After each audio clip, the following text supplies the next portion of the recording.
Working together as a team towards a goal is very satisfying, but there's also an infinitely greater amount of ways for it to suck.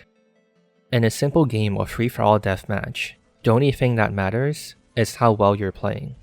If your opponents are bags of rice, you're not gonna care since you're still gonna win and have fun. But with teams, that bag of rice is now your teammates, and 2 new issues have been created. Problem 1, your teammates are bad.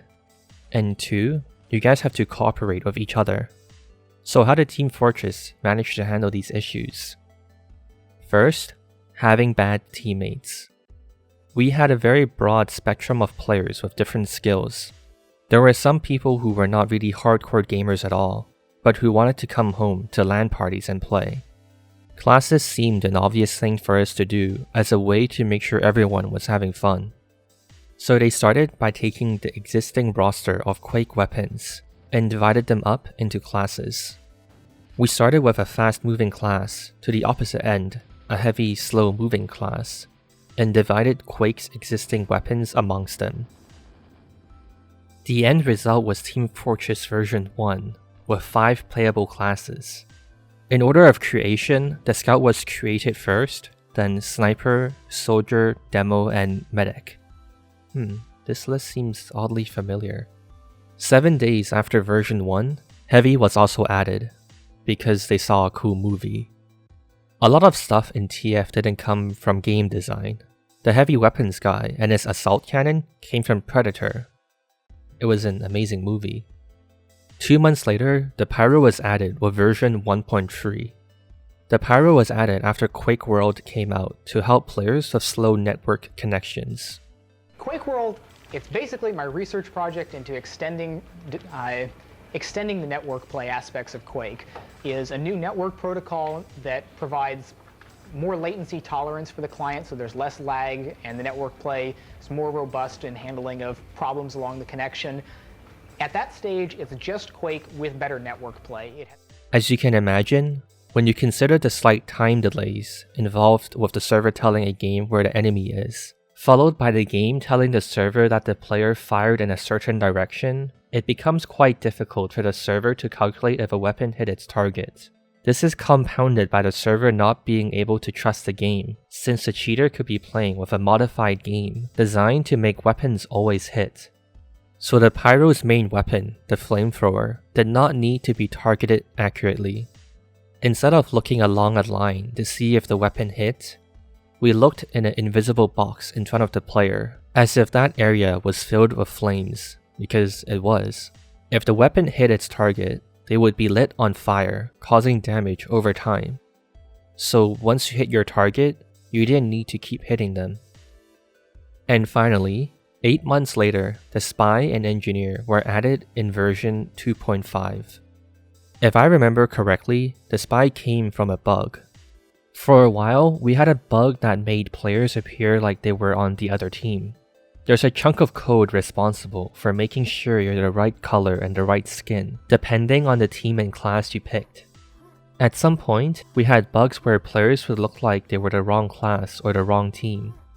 Somewhere amidst all that, as we worked on fixing it, we thought, hey, that might be an interesting idea for a class. We really wanted to make a class that was easier for non-hardcore FPS players to play. Between that and a lot of playing Command & Conquer, we decided building structures would be a fun thing. From there, we just tried a bunch of ideas, and the dispenser and sentry gun came up. The Engineer was a lot of fun to make.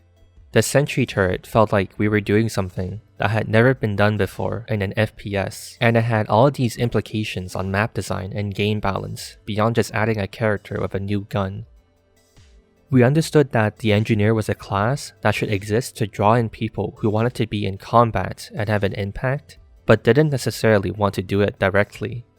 Maybe they don't have the aiming skills they would like, or maybe they just want to spend more time thinking about which way enemies would be coming in and where enemies would get to and exploit that. The other issue created by teamplay is the need to cooperate with people other than yourself. It's funny to say, but they handled the issue by essentially removing as many requirements for teamwork as possible, and focused on making the game fun to play as if it was a single-player adventure. Fundamentally, we had it designed for 32 people who don't know each other, and who probably won't know each other again after this game, and they're all gonna have their own individual goals, and a small view of everything going on. Our goal was to make it so that as they all individually and locally optimize for their experience, optimization at the team level falls out of that. They could look left, look right, and see teammates doing some stuff and go, man, we're working well as a team, even though we started with the base assumption that they were all ignoring everyone else, because it turns out that's the way most players work. A medic is an obvious class to build if you're trying to have people care about each other. But this is the core problem of multiplayer game design. You're trying to get a bunch of people to work together as a team, but they want someone else to play medic. They want someone else to defend the base. The Demolition Man had a tool we used in a bunch of maps that let him alter the map. He had a big bomb, he could go put it somewhere. If it blew up before the enemy stopped it, it would destroy a wall and his team could get through. We didn't keep that concept in tf2 because we kept finding that it was a perfect example of everyone wanting someone else on the team to do that. At a design level, you were constantly torn between providing enough value to that type of scenario so that when someone does it, the team is rewarded and happy, but not such that everyone feels like we're screwed if someone doesn't do it, but I don't want to do it, so I'm going to jump into Demo Man, do it, then flip back to the class I actually want to play. We didn't like making players make that kind of choice. We had a much better solution for the medic in tf2. I'm sure it's far from perfect, but at least we understood that the right way to treat this class was to make it the single most important person on the battlefield for specific points in time, and make him be the way teams can break stalemates. I think that was a lot more successful. So to recap, there are two fundamental problems with multiplayer team games. Your teammates suck, and you actually need to play as a team. Team Fortress managed to solve this by creating classes that can contribute to a fight in different ways. And Team Fortress was designed as a multiplayer single-player game. The entire team was an ass, and we won't be working with them again.